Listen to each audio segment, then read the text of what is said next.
días, Dios Santo. Gracias por tu amor, tu misericordia. Gracias por tu salvación, papá.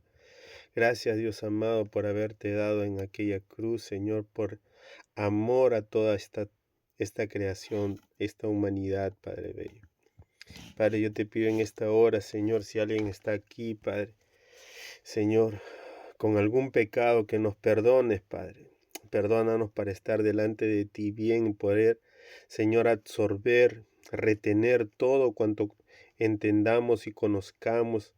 Padre, en el nombre de Jesús, papá, yo te pido, Señor, que guardes la vida de tus hijos, Padre amado, que seas tú trayendo la verdad absoluta sobre ellos, papá.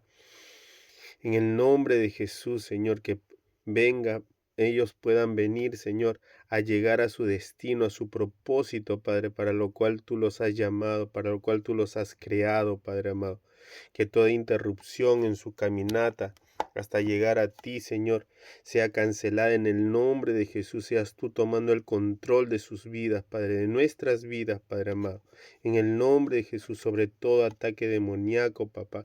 Si alguien está de dolor de cabeza, algún malestar estomacal, Padre amado, lo reprendemos en el nombre de Jesús. Cansancio, sueño, Padre, lo reprendemos en el nombre de Jesús, papá.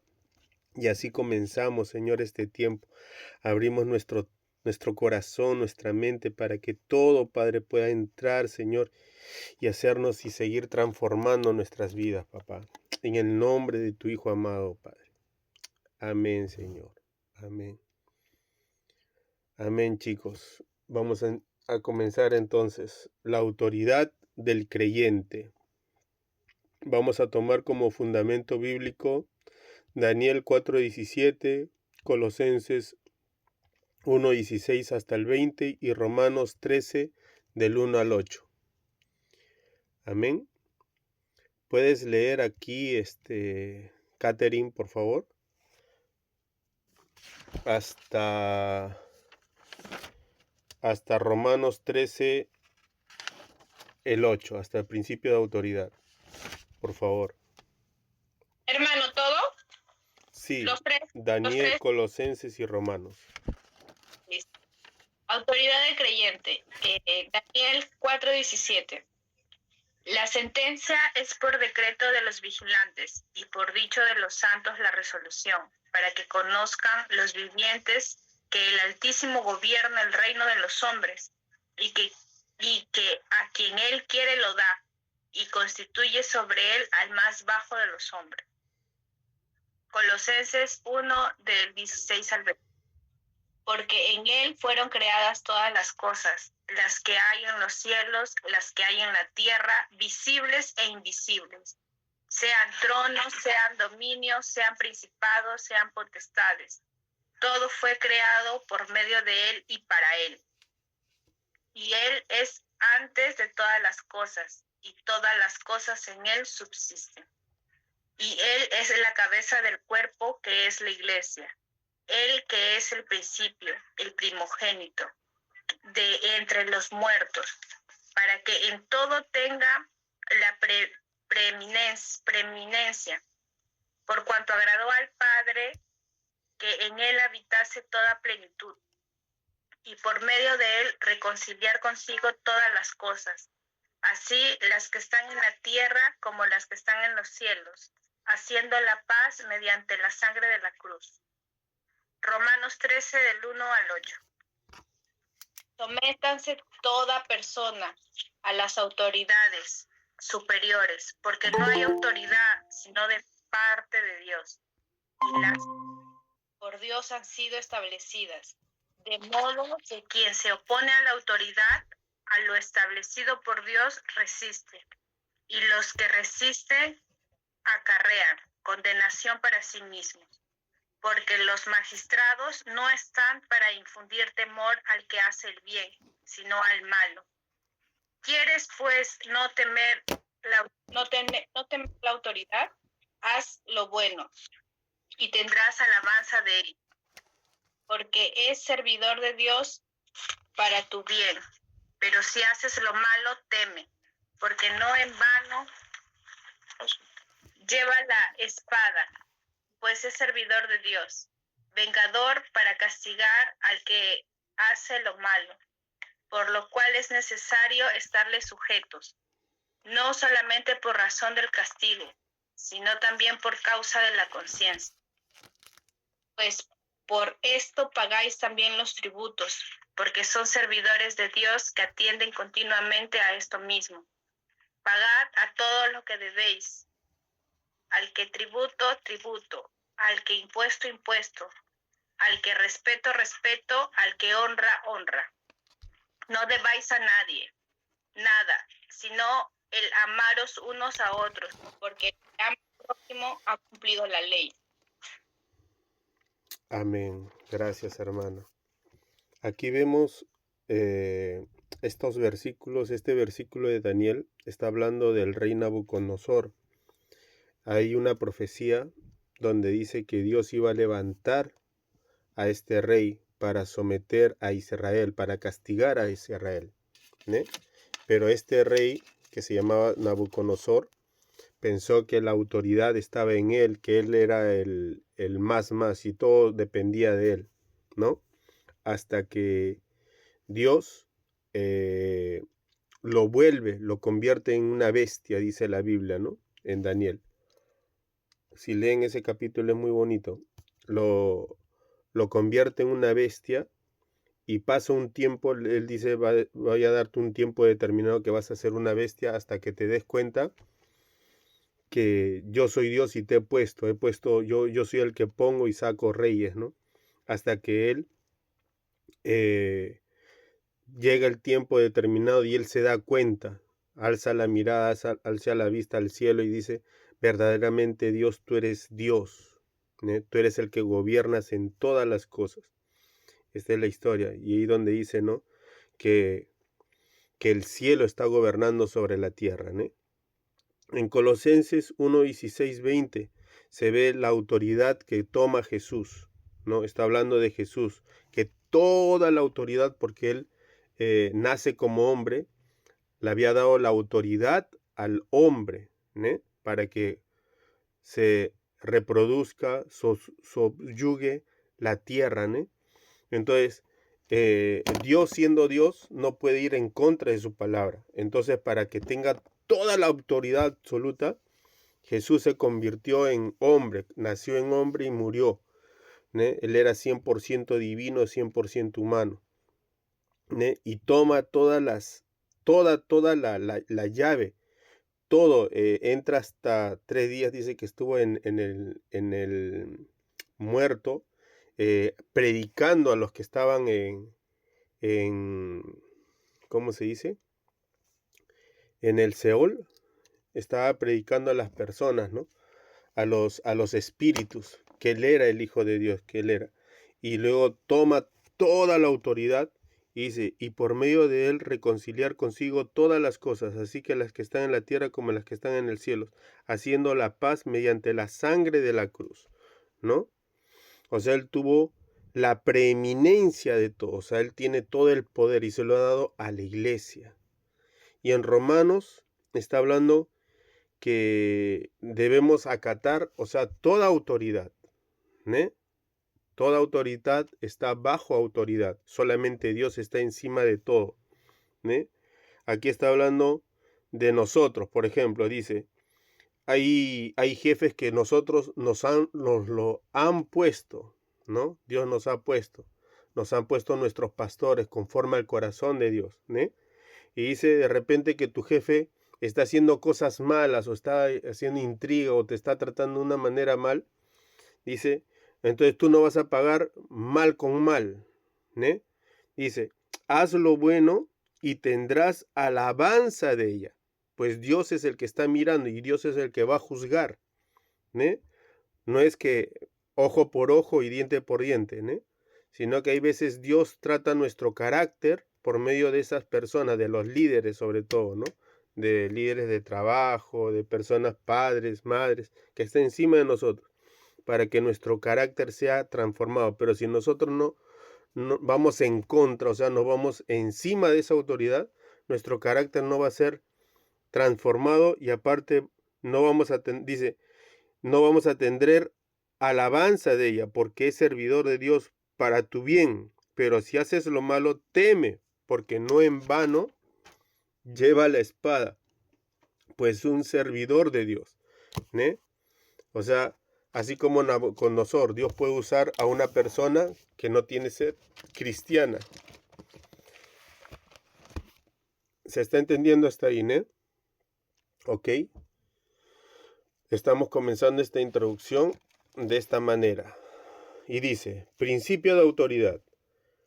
Todo el universo está sostenido bajo lo que llamamos el principio de autoridad, ya que toda la creación de Dios está sujeta a su dominio.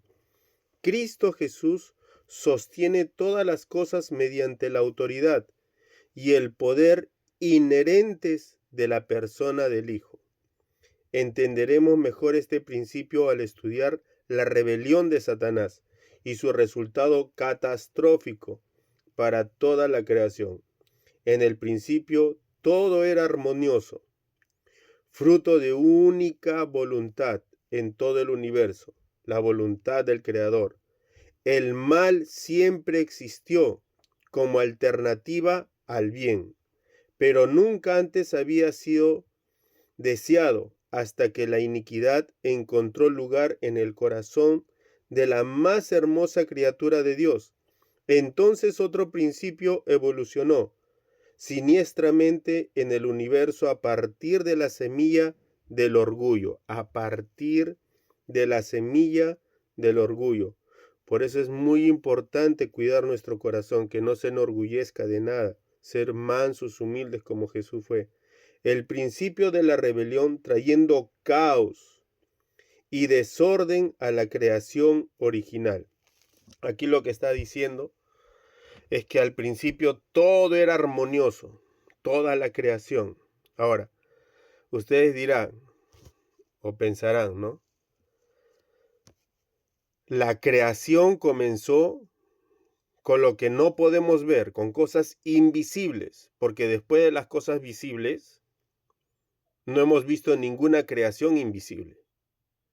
De hecho, dice que lo invisible, lo que no se ve, creó lo visible. Ahora, los ángeles son invisibles, son espíritus. ¿Se está entendiendo, no? ¿Ok? Bueno, estoy dando una pequeña entradita sobre aquello, ¿no?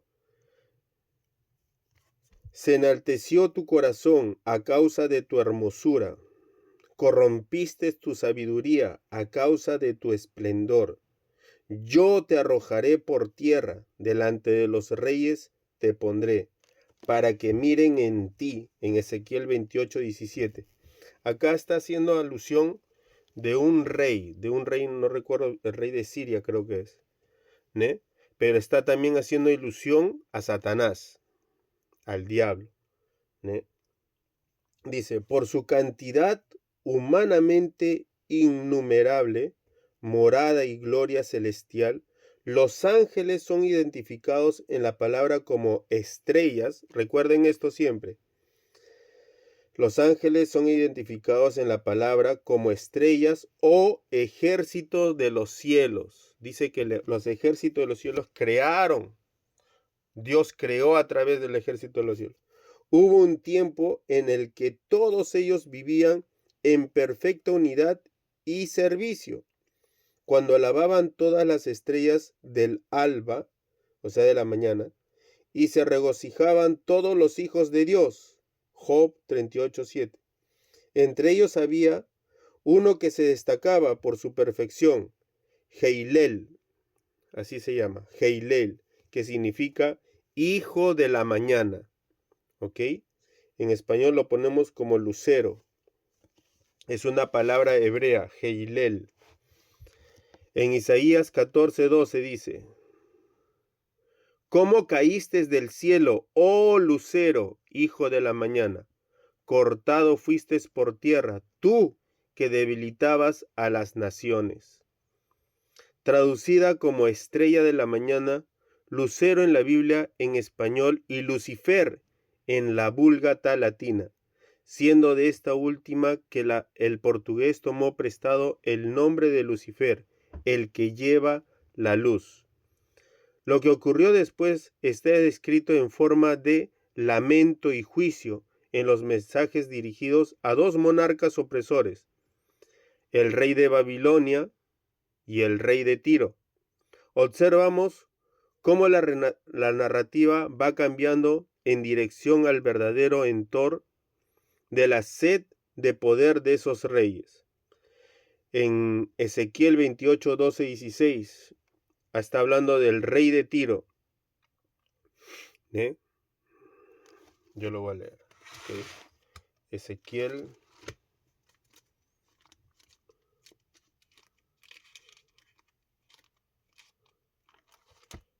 28, 12 y 16. 12 y 16.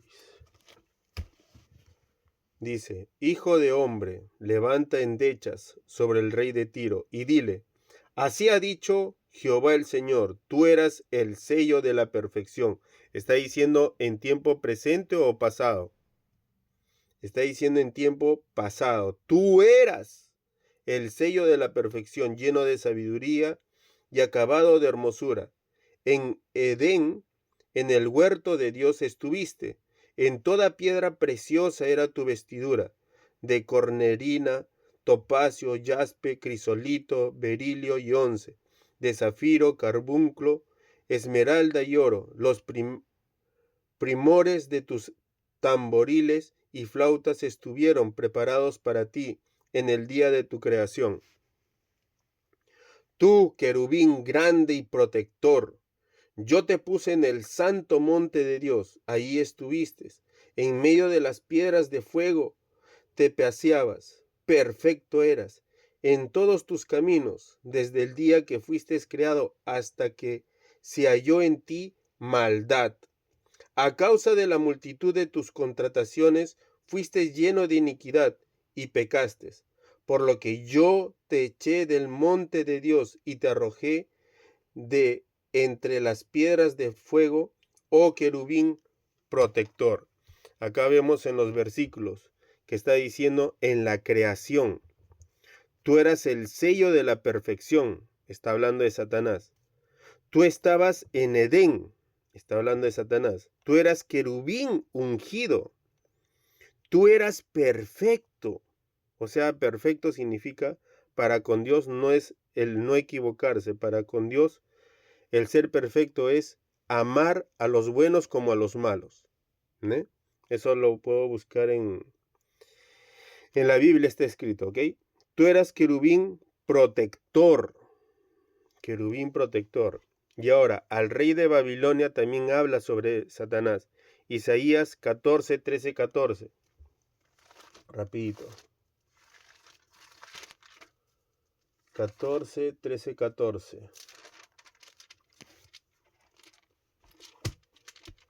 Tú que decías en tu corazón, subiré al cielo en lo alto, junto a las estrellas de Dios, levantaré mi trono, y en el monte del testimonio me sentaré, a los lados del norte.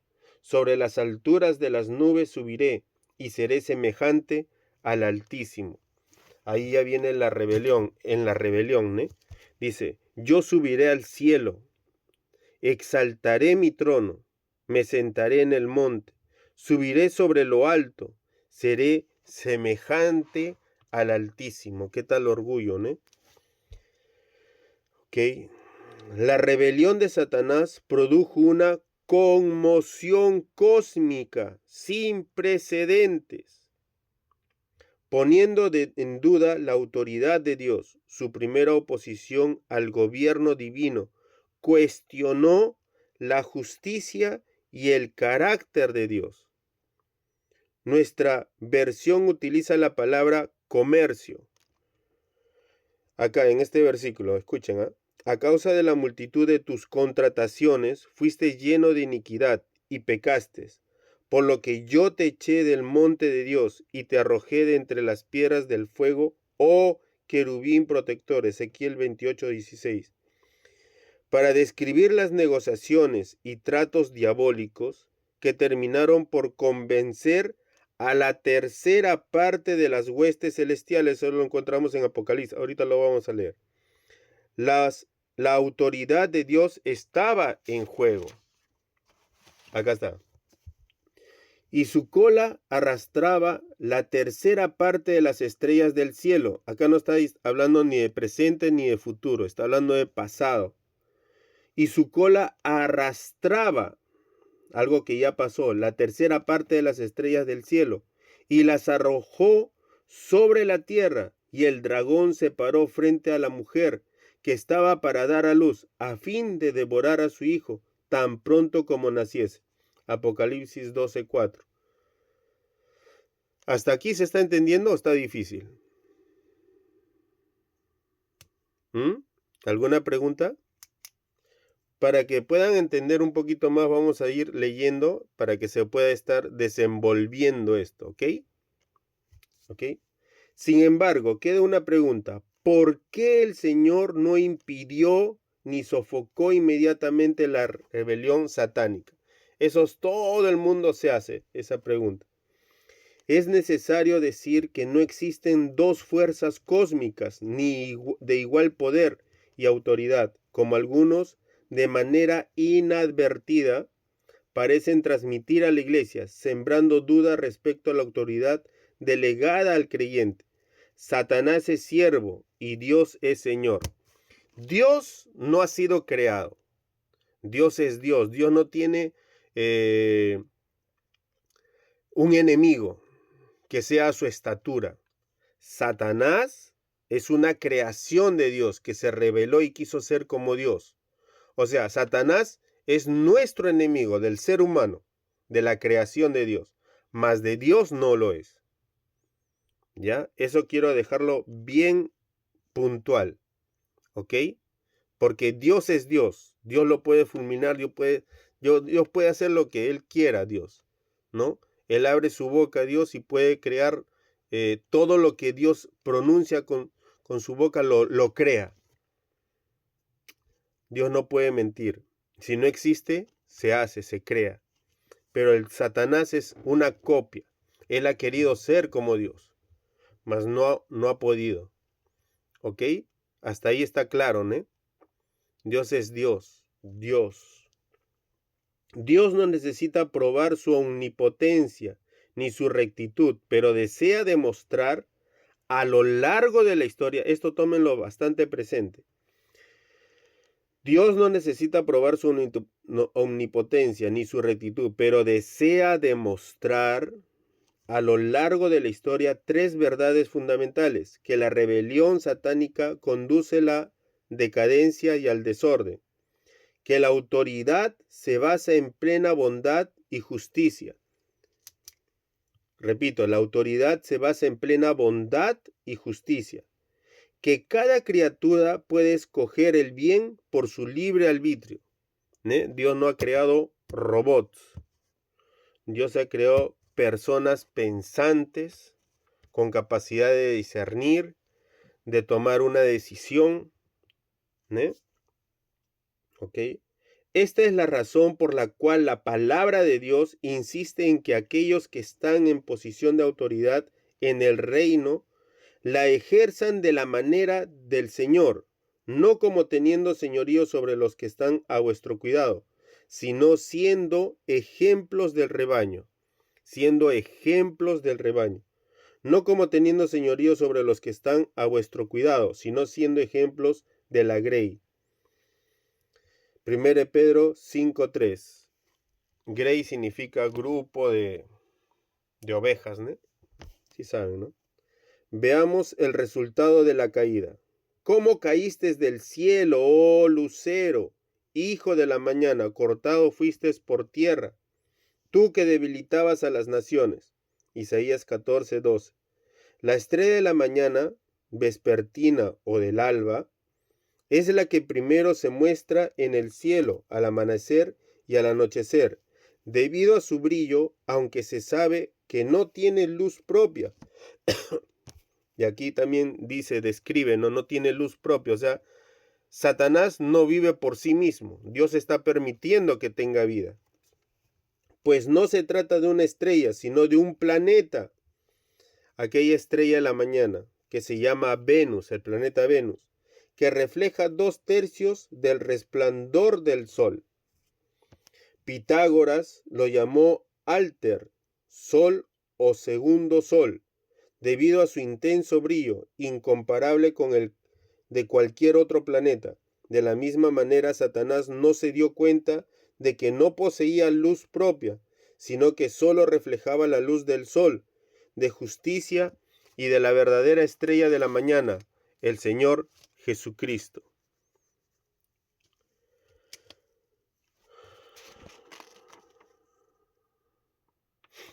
Ok. Verdadera estrella de la mañana, mas a vosotros los que teméis mi nombre, nacerá el sol de justicia, y en sus alas traerá salvación, y saldréis y saltaréis como becerros de la manada. Malaquías 4:2, está hablando de nosotros. Yo, Jesús, he enviado mi ángel para daros testimonio de estas cosas en las iglesias. Yo soy la raíz, el linaje de David, la estrella resplandeciente de la mañana. Él es el verdadero creador, ¿no?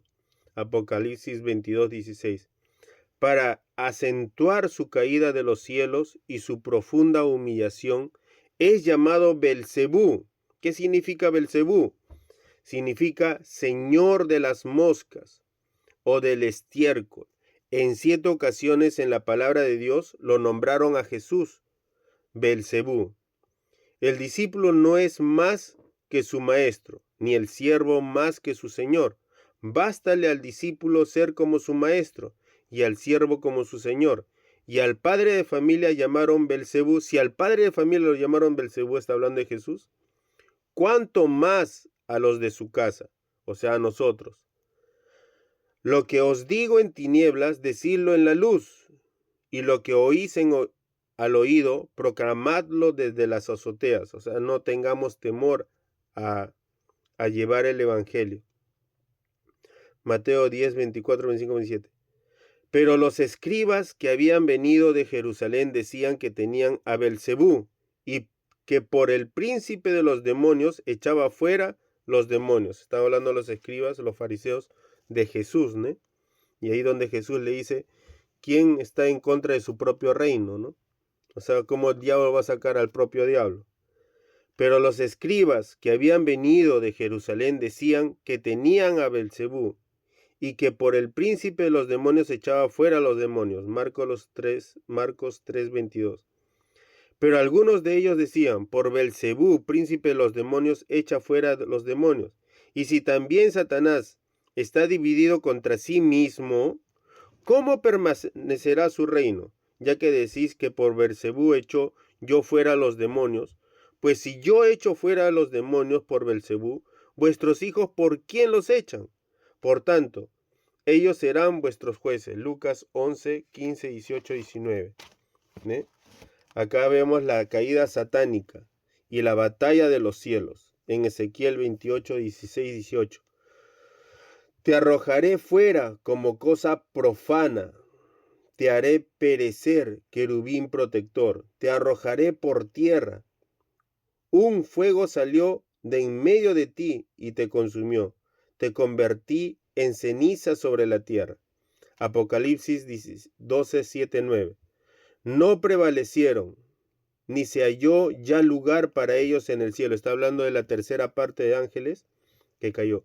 Y fue arrojado el gran dragón, fue arrojado a la tierra, y sus ángeles fueron arrojados con él. Acá dice, la caída de Satanás no tomó a Dios por sorpresa. ¿Eh? Tenemos que recordar que Dios es omnipotente, omnipresente, omnisciente.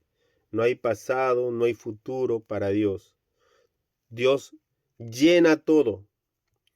En su consejo eterno, el Señor ya había concebido a otro ser que lo adorara y le sirviera. Voluntariamente surge entonces el ser humano como la corona de la creación, y Dios pone todas las cosas debajo de sus pies. Digo ¿Qué es el hombre para que tengas de él memoria? Y el hijo del hombre para que lo visites. Le has hecho poco menor que los ángeles, y lo coronaste de gloria y de honra. Le hiciste señorear sobre las obras de tus manos. Todo lo pusiste debajo de sus pies, ovejas y bueyes, todo ello, y asimismo las bestias del campo. Salmo 8, 4, 7. La envidia y el odio del enemigo se vuelcan contra esta nueva creación, haciendo el Heilel, está hablando de Satanás, se manifieste como Satanás, palabra aramea que significa adversario, por eso que siempre decimos Satanás, ahí está el Satanás, o decimos el adversario. Alguien que se opone a otro en propósito o en acción, a nosotros. Y les dijo, yo veía a Satanás caer del cielo como un rayo, Lucas 10, 18. Y diablo significa el acusador o calumniador de los hermanos.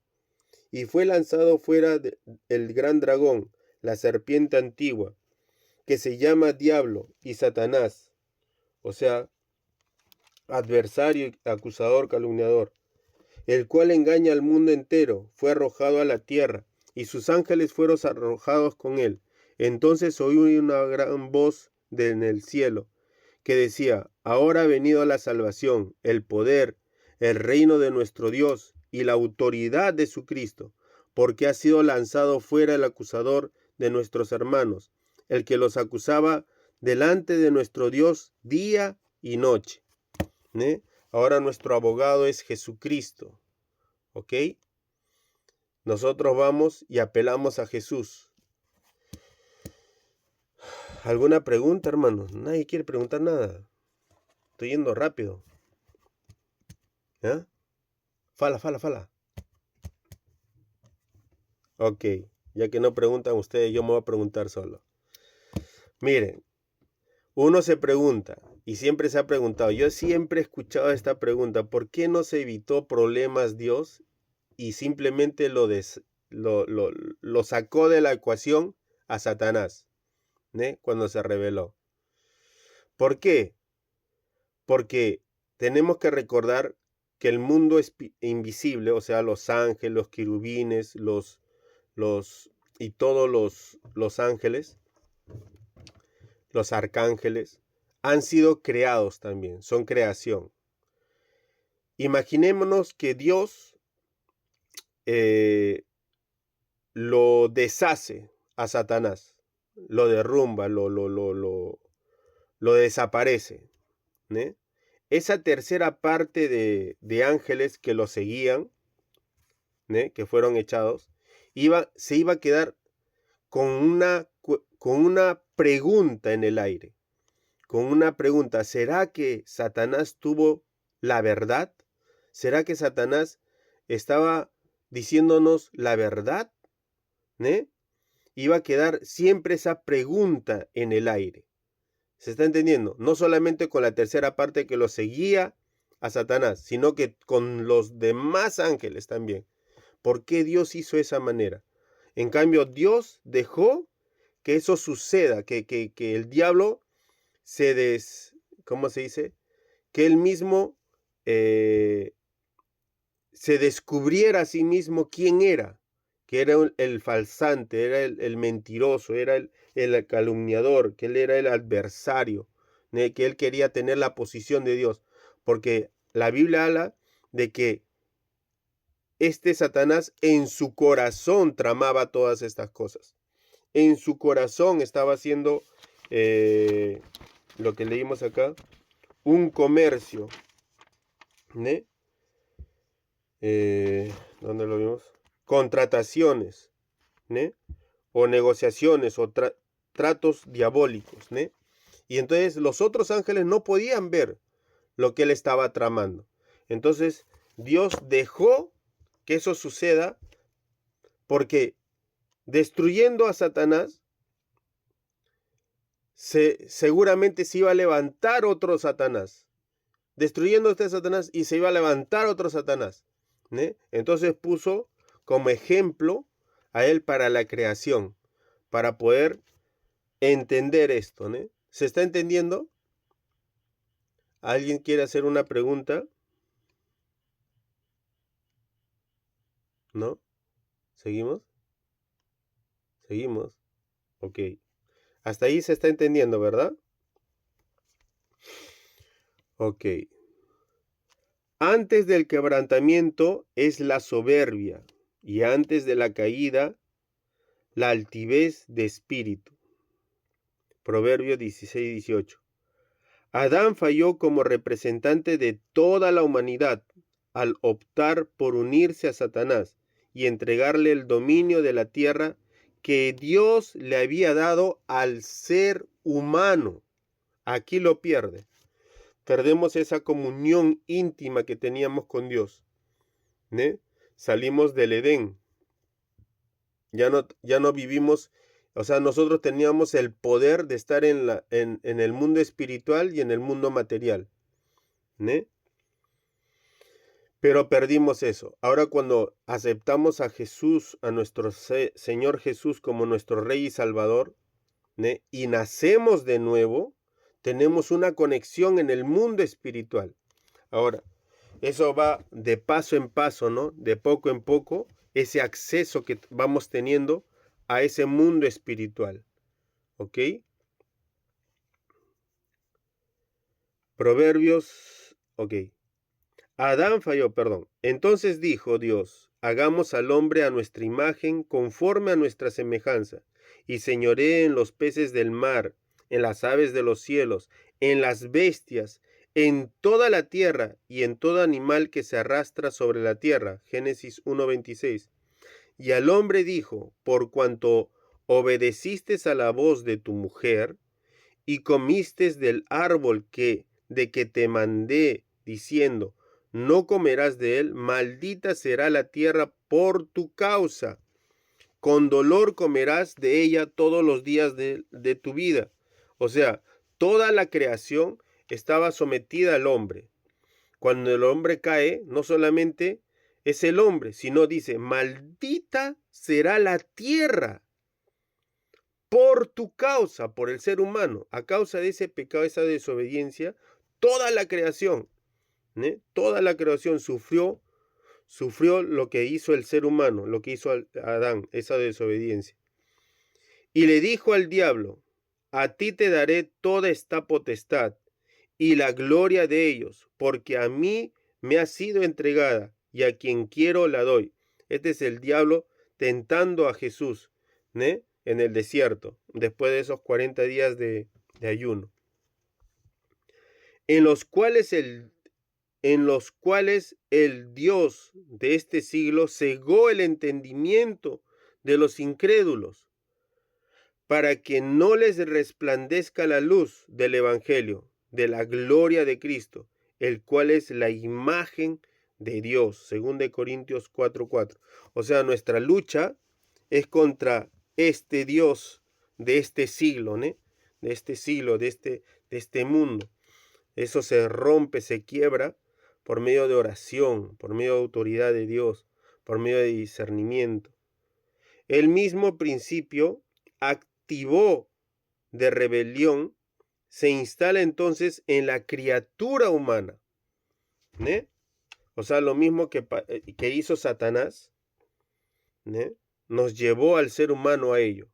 Dios, sin embargo, en su infinita misericordia, se hace uno de nosotros en la persona del Hijo, quien fue reconocido en su humanidad, siendo perfecto en obediencia y sujeción a la autoridad del Padre. O sea, para que nosotros podamos acceder a esa autoridad completa, tenemos que ser imitadores de Cristo, parecidos a Cristo, a semejanza. ¿Y cómo ha sido Cristo? Siendo perfecto en obediencia y sujeción a la autoridad del Padre. Está difícil, pero con el Espíritu Santo todo lo podemos. Y aunque era hijo, por lo que padeció, aprendió la obediencia. Por eso estábamos comenzando, la escritura, cuando no se somete a toda lideranza. Jesús se sometió a la lideranza de su Padre. Y entonces, aunque lo calumniaba, aunque le mentían sobre él se quedó callado, él siempre esperó en el juez de jueces, ¿no? Y a causa de eso, aunque el hijo por el padecimiento aprendió la obediencia, ¿no? Es eso, a veces uno quiere aprender obediencia, pero de otra forma, ¿no? De una manera bonita. Pero ¿quién le va a decir a Dios, Dios, hazlo de esta manera porque no me gusta de la otra? Entonces dije, he aquí que vengo, oh Dios, para hacer tu voluntad, como el rollo del libro está escrito de mí. Jesús sabía lo que iba a acontecer con él, lo que iba a pasar, qué es lo que iba a hacer, ese sacrificio tan grande por nosotros, ese amor tan grande por nosotros, ¿no?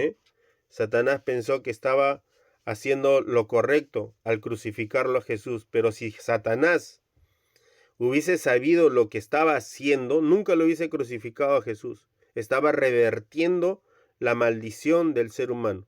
Estaba tomando la autoridad completa y total para poder dárselo a la iglesia. Satanás nunca supo sobre eso. Si hubiese sabido, nunca lo hubiesen crucificado a Jesús. Nunca hubiese permitido que eso suceda. Pagando el precio de nuestra redención, el cual siendo en forma de Dios, no estimó el ser igual a Dios como cosa que aferrarse, sino que se despojó a sí mismo tomando forma de siervo, hecho semejante a los hombres. Imagínate, el Creador, naciendo como una creación, y estando en la condición de hombre, se humilló a sí mismo, haciéndose obediente hasta la muerte y muerte de cruz, por lo cual Dios también lo exaltó hasta lo sumo, hasta lo último, hasta lo máximo, y le dio un nombre que es sobre todo nombre, para que en el nombre de Jesús se doble toda rodilla de los que están en los cielos. En los cielos hay rodillas, para que en el nombre de Jesús se doble toda rodilla de los que están en los cielos y en la tierra, y debajo de la tierra también hay rodillas, y toda la lengua confiese que Jesucristo es el Señor, para gloria de Dios Padre. Filipenses 2, 6 al 11. La glorificación del Hijo de Dios como hombre perfecto trajo la justificación y la consecuente restitución del lugar de autoridad y dominio a todo aquel que cree en él. Hasta ahí no está difícil, ¿no? ¿O sí? La humillación de Jesús fue nuestra victoria. La humillación de Jesús fue nuestra victoria. Porque así como la desobediencia de un hombre, los muchos fueron constituidos pecadores por la desobediencia de Adán, así también por la obediencia de uno, los muchos serán constituidos justos. O sea, por la desobediencia del primer Adán, ¿né?, fuimos constituidos pecadores, pero ahora por la obediencia del nuevo Adán, ¿né?, los muchos serán constituidos justos. Y es ese nuevo Adán, nuestro Jesucristo, por quien creemos que es el Hijo de Dios. Y aunque era hijo, por lo que padeció aprendió la obediencia, y habiendo sido perfeccionado, vino a ser autor de eterna salvación para todos los que le obedecen. Hebreos 5, 8, 9. Entonces, acá hay una condicionante, ¿no? Dice, aunque era hijo, por lo que padeció aprendió la obediencia, y habiendo sido perfeccionado, vino a ser autor de eterna salvación esa es una condicionante, para todos los que obedecen, ¿né? Hebreos 5, 8, 9. ¿Cómo obedezco yo? ¿né? Una gran pregunta. En primer lugar, Dios te pone líderes espirituales, ¿no?, que te van formando, te van direccionando, te van capacitando Pero llega un momento donde dice el maestro no es mayor que su discípulo, ni el discípulo es mayor que su maestro, ¿no? Llega un momento donde ya no. Entonces, como ya te direccionó con oración, leyendo la palabra y con ayuno, comenzamos a despertar o a entrar más profundamente en el ámbito espiritual, en el mundo espiritual. Y ahí comenzamos a oír la palabra de Dios, la dirección de Dios. O sea, comenzamos a oír al Espíritu Santo. No vayas por allá, hijo. Ve por acá, hijo. A mí no me gustan esas cortinas para mi casa. Ponme las cortinas de color azul. O te habla en sueños, o te comienza a hablar en visiones. Esa es una relación. ¿Eh? Dios habla todos los días, habla. Nosotros tenemos sueños todos los días. ¿Eh? Ahora, ¿nos acordamos o no nos acordamos? Depende, ¿no? Antes de dormir siempre les digo que Dios nos haga recordar esos sueños. ¿Ok? Vamos, chicos, no van a preguntar nada.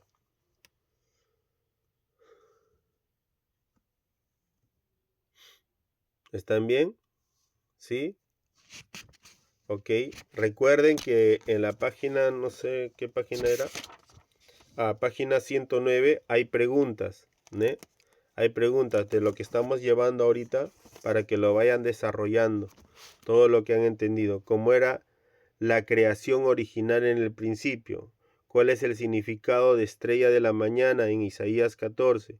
¿Qué cuestionaba Satanás en el gobierno de Dios? ¿Por qué el Señor no impidió inmediatamente la rebelión satánica? ¿Qué significa los hombres, Satanás y diablo? Perdón, los nombres. Hable sobre la rebelión de Satanás. Respuesta libre. Es una respuesta de lo que tú has entendido, lo que tú crees. ¿Ok? Yo he estudiado para traerles algo sobre la autoridad, pero para poder darles esto, tienen que poder comprender esta parte, que es muy esencial, ¿no? Muy esencial. Y trata todo sobre orgullo, obediencia. Orgullo, obediencia. Orgullo, obediencia. ¿Ok, chicos? Entonces seguimos. No hay ninguna pregunta.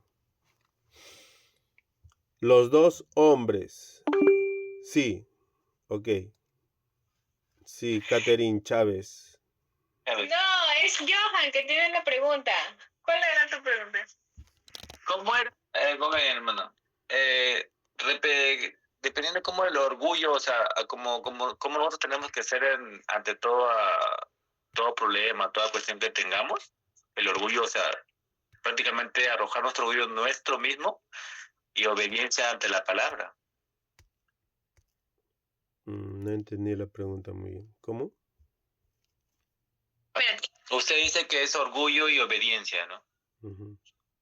El orgullo prácticamente tiene que morir nuestro orgullo completamente para tener obediencia. Claro, claro. O sea, Dios espera una respuesta de nosotros en obediencia hacia Dios, ¿no? Y que muera nuestro yo, nuestro orgullo. Hay orgullo que son buenos, ¿no? Soy orgulloso de ser peruano, soy orgulloso de ser cristiano, soy orgulloso. Ahora, tener un orgullo que saque de la ecuación a Dios de tu vida, eso es malo. ¿Se está entendiendo? Obediencia a la palabra de Dios, obediencia a tu... Por ejemplo, un ejemplo te puedo dar. O sea, tú estás comprometido, por ejemplo, para llevar un grupo de cocina. ¿Ok? Tú estás comprometido. No estás haciendo con el hombre, estás haciendo con Dios. Y aunque parezca pequeño, es grande para con Dios lo que tú estás haciendo. ¿Ne? A aquellos que ponen los carros en su lugar, ¿ne? También para con Dios es grande. ¿Ne? O sea, algunas personas para la vista del ser humano, uno dice, no, el apóstol está en primer lugar, luego sigue el pastor, luego siguen los evangelistas, los presbíteros, y después al último están los que acomodan los carros afuera. Eso es para los ojos que están delante de nosotros. ¿Eh? Pero para con Dios, aquí, por ejemplo, de lo que yo te esté señalando, uno puede poner en una fila adelante a los que te he nombrado y a la parte de atrás lo de la cocina, a la parte de atrás lo que estacionan los carros. Pero cuando uno termine la carrera, cuando termine, o sea, cuando llegue a la presencia de Dios, cuando deje este cuerpo terrenal, vamos a llegar ante Dios todo en una línea, en una hilera, todos. Nada que el apóstol primero, más adelante, o el pastor o el profeta, sino todos en la misma línea, ¿no? Porque obedecimos el llamado de Dios. Hicimos cumplimos con aquello que nosotros nos propusimos hacer para con Dios. ¿Me entiendes? O sea, aquí delante de la vista del ser humano uno dice, oh no, él es mayor que el otro es mayor que el otro. Para los ojos de Dios no es así. ¿Estás entendiendo? ¿Ne? O sea, obediencia, tu respuesta sería, ¿ne? Dejar nuestro yo, no, yo quiero hacerlo esto, yo quiero de esta manera, yo quiero hacer, o sea, sin poner a Dios en la ecuación. ¿Me entiendes? Y la obediencia, aquello que tú te has comprometido, aquello que tú te has comprometido como hijo de Dios en primer lugar, a tener una relación con Dios. ¿Ne?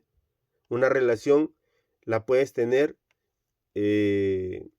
diariamente. Dice, orar sin cesar. ¿Cómo tú puedes orar sin cesar? ¿Ne? Es un estado de mente, en donde tú en tu mente, tú estás conversando con Dios. ¡Wow! Por ejemplo, estás manejando y de repente un carro se te cruza y en tu mente tú dices, ay, Dios mío, mira, Señor, cómo se va a pasar por ahí. Por Dios, Señor, ayúdame que no me vaya a chocar. Y sigues andando. Ay, Señor, ¿qué estarán haciendo mis hijos, mi esposa, Señor? Y tú estás hablando con Dios.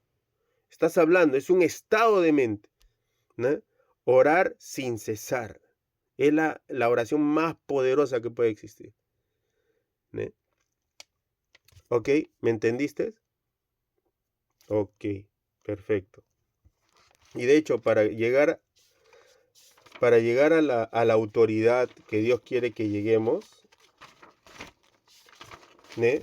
Es orar, tener una relación con Dios, es leer su palabra y ayunar. Ayunar nos ayuda a tener dominio propio, a que muera las obras de la carne y que crezca nuestro espíritu. ¿Ne? Dios es espíritu. ¿Ne? Cuando tú vas ayunando, ¿cómo puedo decir esto? Hay señales y señales. Cuando tú no ayunas, vas a seguir siendo hijo de Dios, vas a seguir escuchando a Dios, vas a seguir relacionándote con Dios. Pero tu Señor va a ser más vaga, despierta, va a ser más vaga. ¿Ne? O sea, cuando tú ayunas, la sintonía de tu televisor va a ser 4K. Cuando tú no ayunas, tu televisor va a estar medio borroso. Se va a escuchar, se va a ver entrecortado. Ahí más o menos se entiende lo que estoy tratando de decir. O sea, la recepción va a ser más nítida. ¿Ne? Cuando tú no ayunas, vas a seguir escuchando, vas a seguir sintiendo, pero vas a estar diciendo, vas a estar con la duda, ¿será o no será? Quizás sí, quizás no. De repente me habló o no, de repente no me habló. Pero cuando comenzamos a ayunar, comienzas en un ámbito más espiritual y comienzas ya a percibir más claramente lo que Dios quiere para tu vida. La dirección de Dios. ¿Ne? Ah, no. Y te pones seguro en lo que tú estás escuchando porque ya has sido ejercitado. ¿Ne? Por eso es bueno acompañar el ayuno, en ayuno, la oración, la palabra de Dios. Amén. Hemos corrido, hermanos. Ok. Dice, los dos hombres. La palabra nos habla de dos hombres que engloban a toda la humanidad. El primer hombre es de la tierra, terrenal. El segundo hombre, que es el Señor, es del cielo. Ahí vas entendiendo más o menos. Si tú alimentas tu carne, el hombre terrenal va a crecer con las pasiones que hay. Si tú alimentas al hombre espiritual, al nuevo hombre, al nuevo que ha vuelto a nacer, el Señor del cielo, el Señor Jesucristo, te va a comenzar a hablar de una manera más... Por ejemplo, Lisette está comenzando a hablar con el Señor, ¿no? ¿No, Lisette? Está siendo arrebatada, Lisette. Hermana, despierta, hermana. Amén, chicos, yo entiendo el cansancio, todos estamos cansados acá, ¿sí? Por eso que trato de hacer las enseñanzas un poco amenas, un poco así entre pregunten, cosas así que ustedes quieran saber, por más mínima que sea, que se vaya al sueño, ¿né? El sueño, cuando son clases así espirituales, son clases que nos puede hacer crecer en Cristo, ¿né? Siempre va a haber algo en nuestra atmósfera que nos va a querer traer sueño, cansancio, que cuando terminemos este curso, cuando terminemos la clase, la hora, ya se nos va el sueño, ya se nos va, ¿no? Y eso no es normal, es un ataque, se puede decir, para que tú no recibas lo que Dios quiere que tú recibas. Ok, si por un lado el primer hombre, Adán, falló como nuestro representante en autoridad, el segundo hombre, bueno, a mí no me gusta sinceramente decir el segundo hombre, aunque está escrito en las escrituras, ¿no? A mí me gusta decir el nuevo hombre. Jesucristo levantó una nueva raza, porque a los que antes conoció también los predestinó para que fuesen hechos conforme a la imagen de su Hijo, para que Él sea el primogénito entre muchos hermanos. Sí, hermana. Pregunta, hermana. Hermano, ¿y por qué Dios esperó tanto? Para que mande, para que venga como Jesús. Ah, ok. Mira, Dios es tardo para la ira y siempre presto en misericordia, dice la Biblia, ¿no? Cuando comenzamos a leer la Biblia, profundizando, Dios dio muchas alternativas, mucha esperanza al pueblo judío, ¿né? Que se arrepienta, que deje hacer lo que está haciendo, que voten esas imágenes, que voten eso, que no se... Pero el pueblo judío no entendía. Y entonces Dios en su misericordia comenzó a mandar profetas, donde viene Isaías, Jeremías, Malaquías, Ezequías, comienza a hablarles y decirles, por favor, ¿no? Imagínate que tú estás en este país próspero, ¿no? Que estamos en Japón muy próspero, y viene un profeta y comienza a decir, Dios me ha dicho de que se arrepientan porque va a venir pobreza, va a venir calamidad, nos va a llevar un país extranjero y no va a ser esclavos, y eso nunca había pasado. Y entonces le dicen, oye, este está loco, fuera de acá, nosotros somos una potencia, somos Japón, ¿né? ¿Qué estás haciendo? Y así los trataban a los profetas, ¿né? Pero yo estoy viniendo en nombre de Dios, hablando, tratando, y no le hacían caso. ¿Me entiendes? ¿Ok? ¿Por qué? Porque el ser humano estaba en la carne. ¿Ok? Entonces, al ver eso, Jesucristo tuvo que venir para que venga nuestro ayudador, nuestro consolador, el que nos ayuda, el que no es el lavado de cerebro que las personas piensan que uno tiene, ¿no? Sino es el Espíritu Santo que nos constriñe, que nos habla dentro de nosotros. No es el lavado de cerebro del pastor o del líder de esto, sino que es Dios mismo, ¿no? Que con su presencia, como ese río de agua viva que uno siente dentro de uno, que te dice, wow, Él es real y verdadero, ¿né? ¿Me entienden? ¿Ok? ¿Contestó tu pregunta o no? ¿Ok? Entonces, mientras vas profundizando, por ejemplo, en Enden, estamos llevando esta parte, ¿no? Mientras vas profundizando más, vas entendiendo por qué se dividió Israel en Israel y Judá. ¿Ne? ¿Por qué? ¿Cuál fue el verdadero motivo? ¿Ne? ¿Por qué Dios tuvo que deshacer y castigar? Todo Israel se lo llevó a Babilonia. ¿Ne? Pero luego también en las profecías dice que va a alzar otro rey, el rey de Siria, quien los va a libertar al pueblo de Dios. Y los liberta.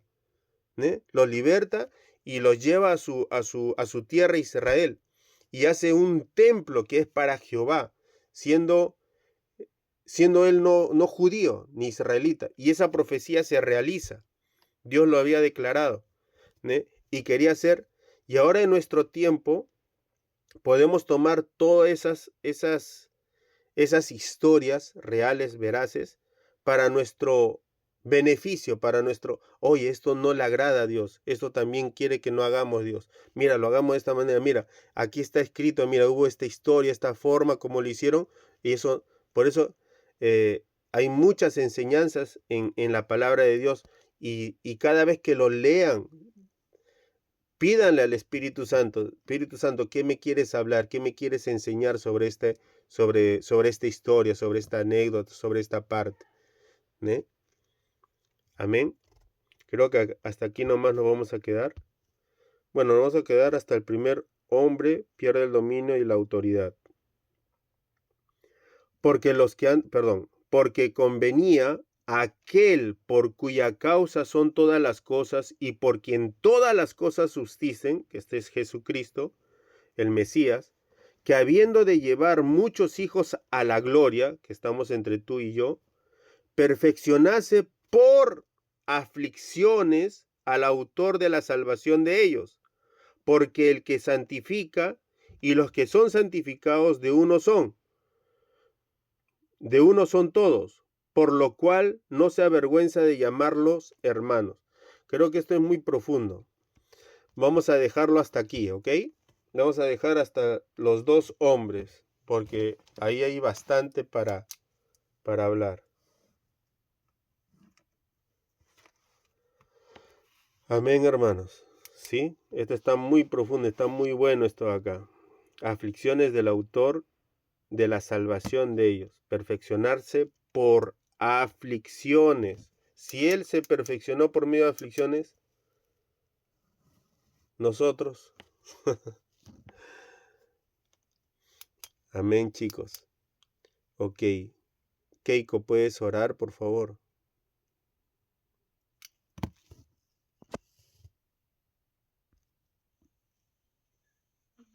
Señor, te damos gracias por esta aula, Señor. Bendice a todo aquel que está presente y aquel que no estuvo presente también, Señor, ve y tócalo, Señor. Y permite que cuando escuchen esta palabra sea igual de potente como lo fue hoy día, Señor. En el nombre de Jesús bendice a Luis y a todos mis hermanos, Señor. En el nombre de Jesús.